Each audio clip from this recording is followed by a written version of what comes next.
बिस्मिल्लाहिर्रहमानिर्रहीम। अस्सलाम वालेकुम। मैं हूं गुलफाम चौधरी। आप देख रहे हैं मेरा फेसबुक पेज और यूट्यूब चैनल।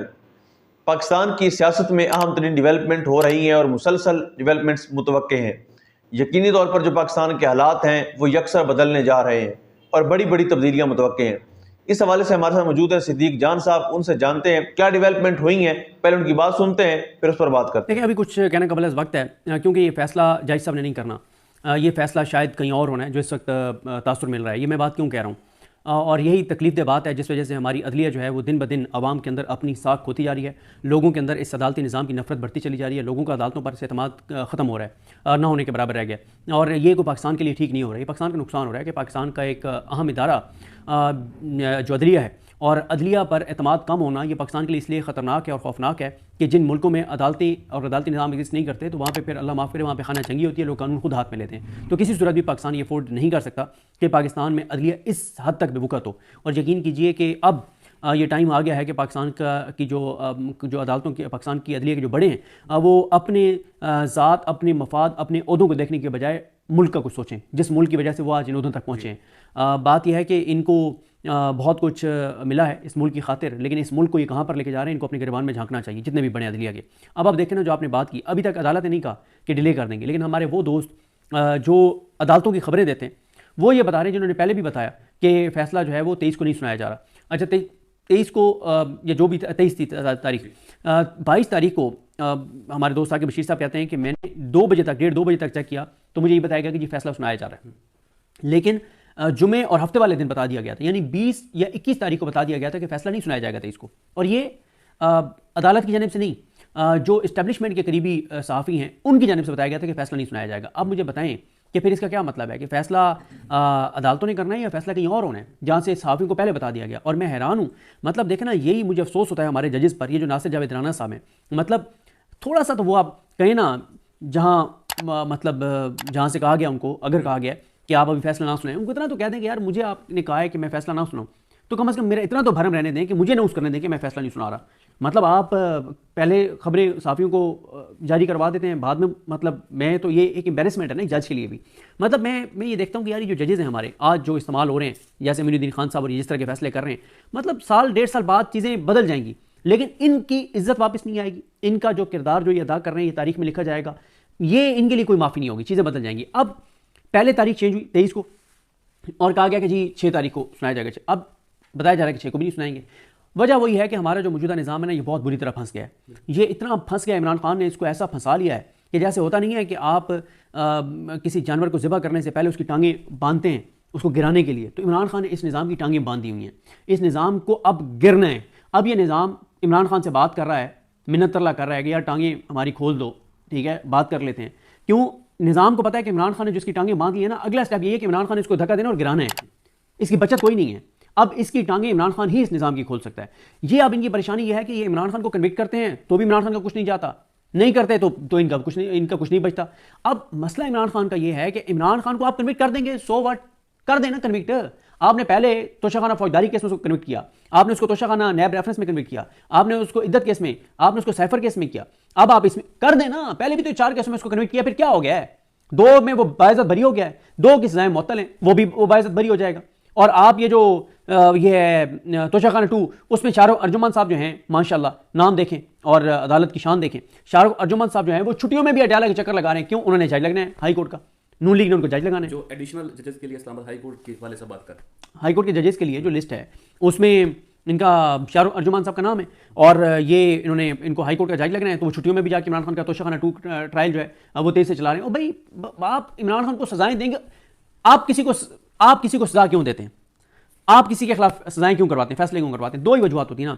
एक, आप उसको अवामी गंदा करना चाह रहे हैं कि ये करप्ट है।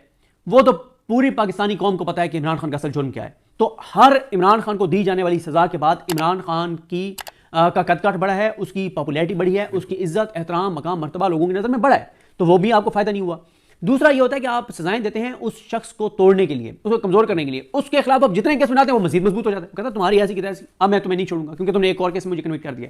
तो निज़ाम बहुत बुरी तरह फंस गया है, इनको अब समझ नहीं आ रही। उसको कन्विक्ट करते हैं तो उसका जाना कुछ नहीं है, उसको बरी करते हैं तो इनका बचना कुछ नहीं है। तो ये निज़ाम की इस वक्त परेशानी है। और इनको ये लगता है कि ये जो मुज़ाकरात चल रहे हैं कि अगर इमरान खान को हमने कन्विक्ट कर दिया तो इमरान खान शायद ये मुज़ाकरात के चैप्टर बंद कर दें और वो कहेंगे जो मैंने तुमसे बात ही नहीं करनी, तुम रखो मुझे जब तक जेल में रखने। और अब इमरान खान को इनके लिए मुश्किल हो रहा है जेल में रखना। जो इंटरनेशनल डेवलपमेंट्स हो रही हैं, जिस तरह की चीज़ें हो रही हैं, जो पाकिस्तान के अंदर एक अनसर्टेनिटी है। फिर आप देखें कि जो दहशतगर्दी के जो हालात हैं, 2024 हमने जो गुजारा वो कितना खौफनाक और ख़तरनाक था। और अब 2025 का आगाज़ ही मतलब कल जो बहुत एक अफसोसनाक नहीं कुरम में नहीं, जो बलूचिस्तान में हुआ है उसमें हमारे जो जवान शहीद हुए, और जो कुरम में अब आप देखें ना कि होना तो ये चाहिए कि इस वक्त हमारा फोकस उन चीज़ों पर होना चाहिए जो मुल्क के लिए हैं। मसलन कुरम जो है वो ये पूरा एरिया पारा चनार कुरम इस वक्त आपके लिए नो गो एरिया है। हम क्या कहते हैं, हम पूरी दुनिया को कहते हैं कि पाकिस्तान में कोई नो गो एरिया नहीं, लेकिन है ना नो गो एरिया। हमारा वहाँ पे डीसी नहीं जा सकता, हमारी रिट नहीं है वहाँ पे, हमारे वहाँ पे सिक्योरिटी के लोग जाते हैं, उनकी गाड़ियाँ चेक की जाती हैं, तो नो गो एरिया है ज़रूरत। अच्छा, फिर दहशतगर्दी 2024 10 साल रिकॉर्ड टूट गया दहशतगर्दी का। बलूचिस्तान के हालात आपके सामने, कच्चे का इलाका जो है नो गो एरिया हमारे लिए। होना तो ये चाहिए कि हम सब मुतहद हों, लोगों को एक पेज पर लाया जाए, लोगों को बताया जाए कि पाकिस्तान के हालात कहाँ पे पहुँच गए हैं। हम जो इस वक्त असल जो पाकिस्तान के इशूज़ हैं उनके खिलाफ हम मुतहद हों। हम क्या कर रहे हैं, अपने 30 लाख नौजवान यहाँ पे जो हैं वो ऑनलाइन काम करते हैं, इंटरनेट से वाबस्ता।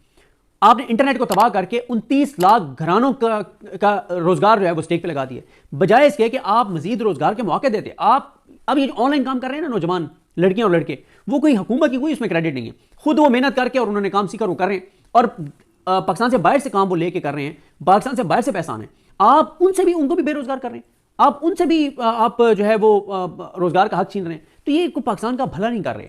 ये वो चीज़ें हैं जिसको देखना चाहिए, बजाय इसके कि इमरान खान की नफरत में हम मुल्क को कहाँ पे लेंगे। मसला ये है कि ये कुछ लोगों ने वजारतें लेने के लिए ज़मीनी खुदाओं के डेरों पर, उनके दफातर में, उनके घरों पे, उनके जहाँ वो बैठते हैं वहाँ पे जाके जो सर टेका है ना, यकीन करें इससे 5% टाइम भी वो अल्लाह के घर में चले जाते ना, किसी मस्जिद में बैठ के अल्लाह से मांग लेते, तो अल्लाह ताला उनको इज्जत भी दे देता, मकाम भी दे देता, अभी मर्तबा भी दे देता, लोगों के दिलों में ना उनकी मोहब्बत भी डाल देता, एहतराम भी डाल देता। ये ऐसे बेशरम लोग हैं, ये ऐसे मकरूह लोग हैं कि ये दुनियावी मफाद के लिए ज़मीनी खुदाओं के दरवाज़ों पे जाके माथे टेक रहे हैं, और इनको इतनी शर्म नहीं आती, ये इतनी इनको ज़िल्लत इनके माथे इनके हिस्से में आ रही है कि कभी एक के दर पे जाते हैं, कभी दूसरे के दर पे जाते हैं। ये वजारत 2% की लेने के लिए, 2% की इसलिए कह रहा हूँ कि कौन सा वजीर है जिसको कोई इज्जत मिली है? क्या इज्जत का ताल्लुक वजारतों से है? लेकिन मसला ये इज्जत के लिए कर ही नहीं रहे, ये तो करप्शन लूट मार के लिए कर रहे हैं।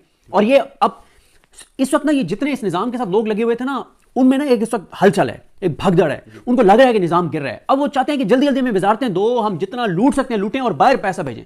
सब इस वक्त जो है ना वो कहते हैं कि जितना पाकिस्तान से नोच सकते हैं नोचें और जल्दी जल्दी पाकिस्तान से बाहर भेजें, इससे पहले कि निज़ाम गिर जाए, हम बाहर अपने सेटअप जो है ना वो बना लें। लेकिन बात यह है कि आप बाहर सेटअप भी बना लेंगे, लेकिन होगा आपके साथ वही जो काजी के साथ हो रहा है। वो मकरूह इंसान जो है, खबीस इंसान, गलीज इंसान, घटिया नीच इंसान जो है, वो पता नहीं कहाँ पे किसी बिल में छुपा हुआ है। 1 करोड़ ओवरसीज पाकिस्तानी है, किसी को नजर नहीं आया पिछले 1 महीने में, पता नहीं कहां पे किसी बिल में छुपा हुआ है। तो सबका अंजाम काजी फाइज जैसा, जैसे घटिया शख्स जैसा होगा, वो जो घटिया और नीच इंसान जो उसने किया मुल्क के साथ। और अब मुंह छुपाना क्या है, उसको तो किसी बिल में छुपा हुआ है, पता नहीं कहां चला गया। तो ये देखें, डरना चाहिए आप। जी बिल्कुल, जिस तरह से आपने सिद्दीक जान साहब को सुना कि आइंदा आने वाला जो हफ्ता है, ये चंद दिन है, ये पाकिस्तान की सियासत में कितने अहम हैं, और इसमें जो पाकिस्तान की सियासत है उसमें कितनी बड़ी तब्दीलियां मुतवक्के हैं। अल्लाह पाक वतन अजीज़ का हामी और नासिर हो। पाकिस्तान जिंदाबाद।